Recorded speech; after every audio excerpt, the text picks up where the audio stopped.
Have you ever sat in a room full of people laughing, talking, having a perfectly good time, and still felt completely, utterly alone? Not lonely, alone. Like there was an invisible wall of glass between you and everyone else, and no matter how hard you tried, you could never quite get to the other side.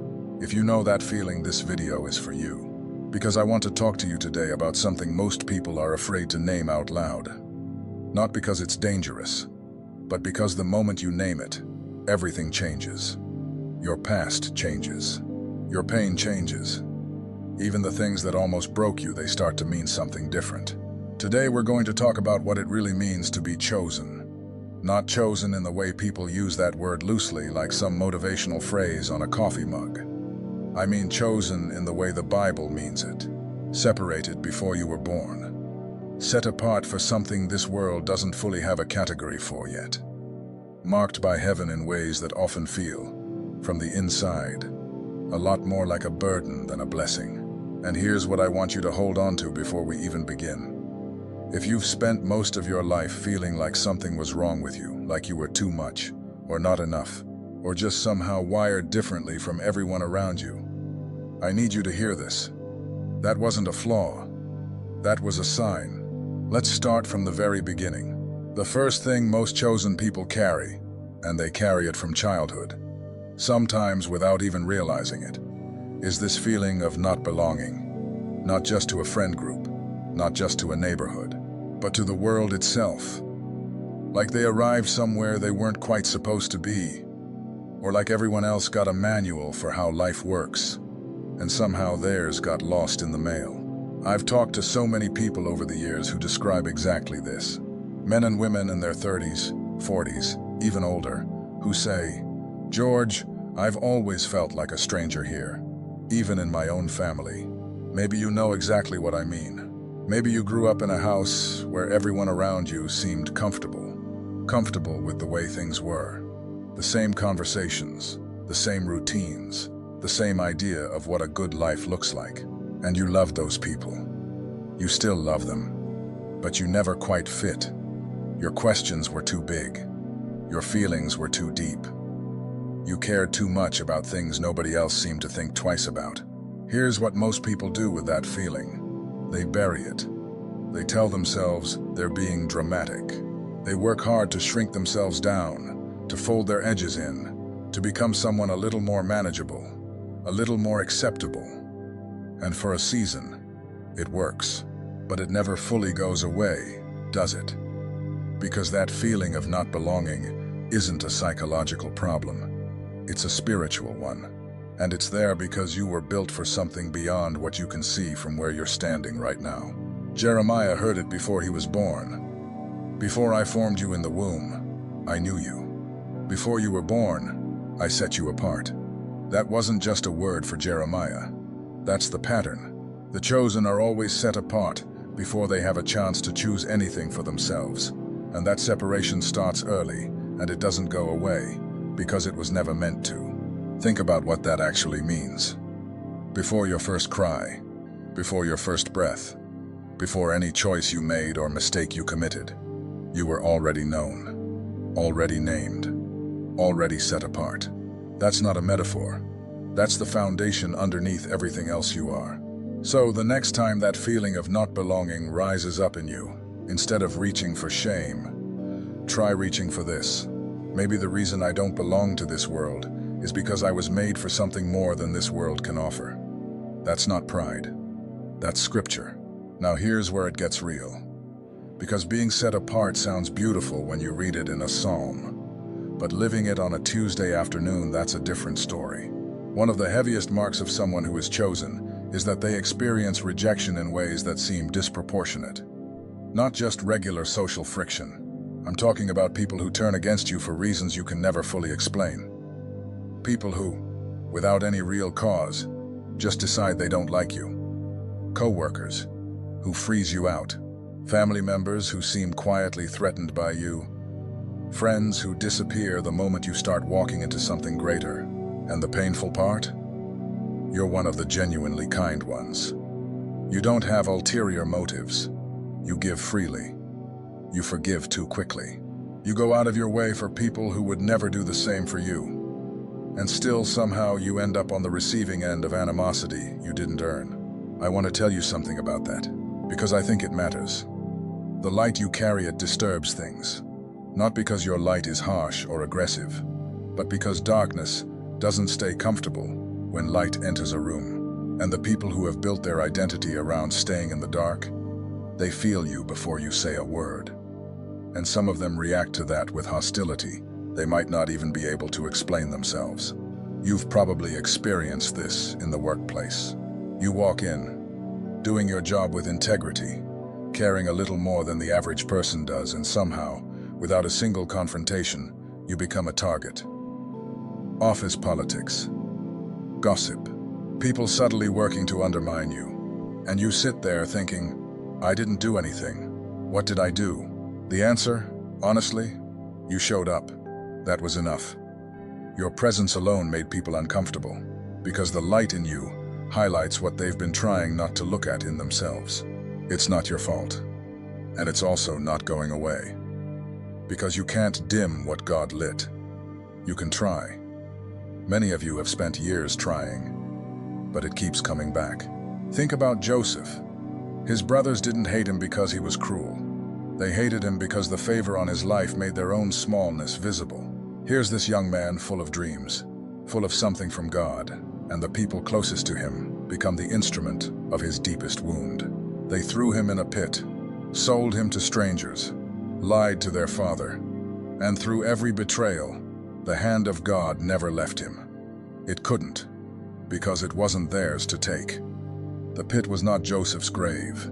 The pit was his launch pad, and the pain that felt like abandonment was actually a delivery system preparing him for a throne. This isn't an excuse to become suspicious of everyone around you, but it is an explanation for something you've probably wondered more than once.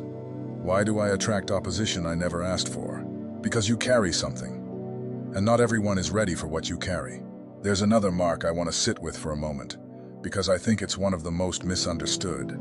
Chosen people tend to carry an intensity of inner life that the people around them find hard to keep up with. You think deeply. You feel deeply. You ask questions that make other people uncomfortable, not because you're trying to shake anyone's faith, but because you genuinely can't settle for surface-level answers. You look at the same situation everyone else is looking at, and you see layers they don't even notice are there. You feel things in your spirit before your mind can catch up with a rational explanation. I had a conversation not long ago with a man successful by every measure people tend to use. Nice house, stable career, good family. And he told me, George, I feel like I'm living someone else's life. Like the real one hasn't started yet. Like I'm waiting for something, and I don't even know what it is. And I looked at him and I said, that's not midlife crisis. That's a calling knocking. And here's what often happens with that. You spend a lot of years believing something is wrong with you, because everywhere you look, everyone else seems to be fine with the shallow end. They're not wrestling with the same things at 2 in the morning. They're not carrying this restlessness in their chest that won't let them get comfortable in places they were never meant to stay. And so you start to wonder quietly, maybe even secretly, am I broken? No, you're not broken. You're burdened. And there's a difference. Ecclesiastes says God has placed eternity in the hearts of men. Did you catch that? Eternity. Placed inside people who are living finite lives. That restlessness you feel, that longing for something more, something real, something that actually lasts, that's not a disorder. That's eternity pressing up against your ribs. You feel it so intensely because you were built to carry it. The prophet Elijah sat under a tree and told God he was done. Not because he was weak, because the calling he carried was heavier than most people are ever asked to hold. Even the great ones, the ones we read about and think of as spiritual giants, they had moments where the weight was almost too much. And you know what God did? He didn't rebuke him. He sent an angel to feed him and said, "The journey is too great for you." He acknowledged the weight. He provided for the journey. And then he spoke not in the wind, not in the earthquake, not in the fire, in the still, small voice. That's still how he speaks to the ones he's set apart. Not in the noise, in the quiet, in the moments when you finally stopped performing and you're just there. There's a reason I want to pause here and speak to you directly, because what I'm about to share has the potential to completely reframe what you've been experiencing. If right now, somewhere in your spirit, something is resonating, if something in you is saying, yes, this is me, this is exactly what I've been living, I don't want you to dismiss that. I want you to lean into it, because what you're recognizing isn't just a feeling. It's the Spirit confirming what was already written. There are messages that pass through your eyes, and there are messages that pass through your spirit. If something in you recognized itself while watching, don't dismiss it. That is the Spirit confirming what was already written. The secret protocol carries 7 keys that unveil what heaven deposited in you before you ever arrived. Things no one around you has ever been able to name. It comes with the full audiobook for your moments of prayer, silence, and encounter with God. And you also receive the Awakening Map, the guide that illuminates the 5 seasons of spiritual awakening, revealing with precision exactly where you are and what comes next. The link is pinned in the first comment, but only for a limited time. Don't let this moment pass without a response. Now I want to talk about something that nobody talks about enough when it comes to the chosen. The battles. People look at someone who's been set apart by God and they think, well, it must be easy for them. They've got something special going on. The favor must just flow automatically. And then they look at their own life, the setbacks, the opposition, the doors that keep closing, the relationships that keep falling apart, and they think, well, clearly that's not me. But here's what Scripture actually shows us, again and again and again. The ones God uses most go through the hardest things. Not the easiest, the hardest. Moses spent 40 years in the desert before he ever stood before Pharaoh. Paul went through shipwrecks and imprisonment and beatings before he wrote letters that are still changing lives 2,000 years later. The pattern is not chosen, then comfortable. The pattern is chosen, then refined. The fire isn't punishment.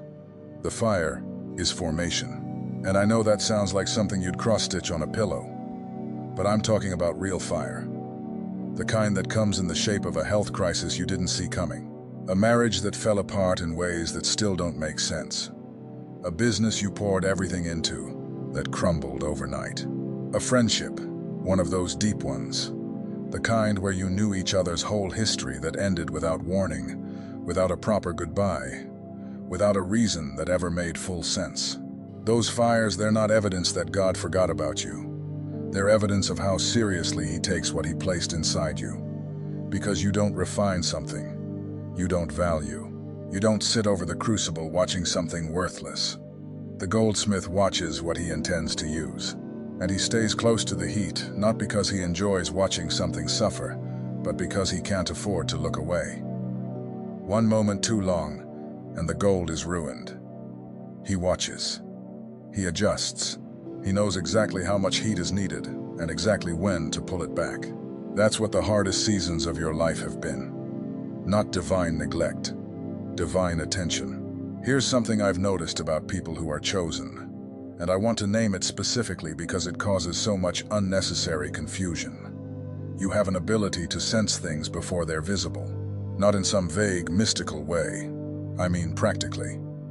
You walk into a room, and something in your spirit picks up the atmosphere before a single word is spoken. You meet someone and know deeply, in your gut, whether they're safe. Not because you're suspicious, because you're sensitive, spiritually sensitive. You've had moments where you knew something was about to happen, and then it did. Where you prayed for something specific and watched it unfold in ways that nobody could explain. Where a name dropped into your heart out of nowhere, and you reached out to that person, and they told you, I needed to hear from someone today. You have no idea. And you stood there, almost shaken, thinking, how did I know to call? Because you were sent. That's not coincidence. That's the Spirit of God operating through a vessel He's prepared. And what you sometimes dismiss as a random impulse, that is actually something much more intentional than you've allowed yourself to believe. Now here's what the enemy does with that sensitivity. He takes what God designed for discernment and weaponizes it against you. He turns it into anxiety, into chronic worry, into a hypervigilance that leaves you exhausted, always scanning, always waiting for the next thing to go wrong. And the chosen person ends up spending years fighting what was actually meant to be one of their greatest gifts. So let me name it for you today. Your sensitivity is not your weakness. It is your calling. And learning to steward it, to know when it's the Spirit moving and when it's the enemy mimicking the Spirit, that's one of the most important journeys you will ever go on. There's also the weight of being misunderstood by your own family. And if you've been watching this video nodding along quietly, I want to speak to this one with particular care, because it's one of the loneliest dimensions of this calling. You love your family. Of course you do. But somewhere in you, there's always been this awareness that you operate on a different frequency. Your siblings might be following the same path your parents did, same type of work, same way of looking at things, same comfortable rhythms that have been passed down without anyone really questioning whether they actually work. And you love them, but you don't fit the mold. You never did. And that difference has probably caused its share of friction, misunderstanding, and maybe even real pain. Some of you grew up being called the dramatic one, the sensitive one, the one who takes everything too seriously. And you spent so much energy trying to dial yourself back, trying to be a little less, feel a little less, see a little less, so everyone else could be more comfortable. It never worked, because you can't negotiate with the design placed in you before your parents ever met. What I want you to consider is this. Some people are born into their families, not just to belong to them, but to break cycles within them. Generational patterns that have been running for decades. Patterns of fear, of poverty of spirit, of emotional distance, of broken faith, of addiction, of silence, where truth needed to be spoken. They don't break themselves. They break through someone who feels the weight of them more deeply than others. Someone who is willing to carry the discomfort of being different rather than the comfort of staying the same. You might be that person in your family. Not because you're better than them, because you were placed there with a specific assignment. And the difficulty of that placement, the loneliness of it, the misunderstanding, the years of trying to explain yourself to people who couldn't quite hear you, that difficulty is part of the cost of the calling. It is not evidence that you're wrong. It is evidence that you're right where you're supposed to be, doing exactly what you were sent to do. There's one more thing I want to name before we close, because I think it's one of the least talked about but most real experiences of the chosen. The exhaustion of always giving more than you receive. You are generous by nature. It's not something you decided to be. It's just what you are. You give your time, you give your energy, you give your wisdom. You give your emotional availability to people who are sometimes not even aware of how much of yourself you're pouring out. And more often than not, more often than is fair, honestly, you end up on the short end of that exchange. People take from you and disappear. They receive your counsel and move on without a thank you. They lean on you in their crisis and forget your name once theirs is over. And sometimes, let's be honest, that breeds a quiet bitterness, not the loud, explosive kind, the slow, accumulating kind, the kind where you wake up one morning and realize that somewhere along the way, you stopped believing people were capable of genuine love. I hear you, and I want to tell you something important. The answer is not to stop giving. The answer is to start stewarding. Your generosity is a gift, but every gift has a stewardship responsibility. You were not called to pour yourself out until there is nothing left. You were called to give from overflow, and the maintenance of your own spiritual well-being is not selfishness. It is faithfulness. It is how you stay in the fight long enough to do what you are actually sent here to do. Paul said it clearly. I can do all things through Christ who strengthens me, not through my own reserves, through Christ. The source has to be continually renewed. And the chosen who don't learn to receive from heaven as deeply as they give to the world, they burn out, and the world loses the very thing it needed them to be. I want to close with this, because I think it's the thing I most want you to walk away with today. Being chosen was never meant to produce arrogance. In the people God truly selects, it tends to produce the opposite, a deep, often aching sense of responsibility, a seriousness about life that others sometimes mistake for heaviness, a refusal to be satisfied with shallow when you know deep exists, a restlessness that looks from the outside like discontent, but from the inside feels like homesickness. Longing for something you were made for but haven't fully stepped into yet. And sometimes you have asked God, why? Why make me like this? Why put this much inside me if it's this uncomfortable to carry? Why couldn't I just be someone who fits more easily? I don't have a tidy answer, but I believe this in my bones. God doesn't make mistakes with assignments. The sensitivity, the restlessness, the way you see what others miss, the way you carry what others put down, none of it was a mistake. All of it was deliberate. All of it for a reason still unfolding. And you are not behind. You are not too late. You are not too broken. You are exactly where the story needed you to be. The scripture says the gifts and calling of God are irrevocable. That means heaven hasn't changed its mind about you. No matter how many times you've stumbled, no matter how many seasons in the wilderness, no matter how far the distance has felt between who you are today and who you were made to be, the calling remains. The seal remains. The purpose remains. Now here's my question for you. Answer it in the comments below, because I genuinely want to know your story. Which part of what we talked about today hit closest to home? The feeling of never belonging, not even in your own family. The rejection from people who had no reason to oppose you. The weight of seeing and feeling more than everyone around you. The exhaustion of giving generously to people who never gave it back? Tell me in the comments. Because your story matters. You might be the very word someone else has been waiting for today. I'll see you in the next one.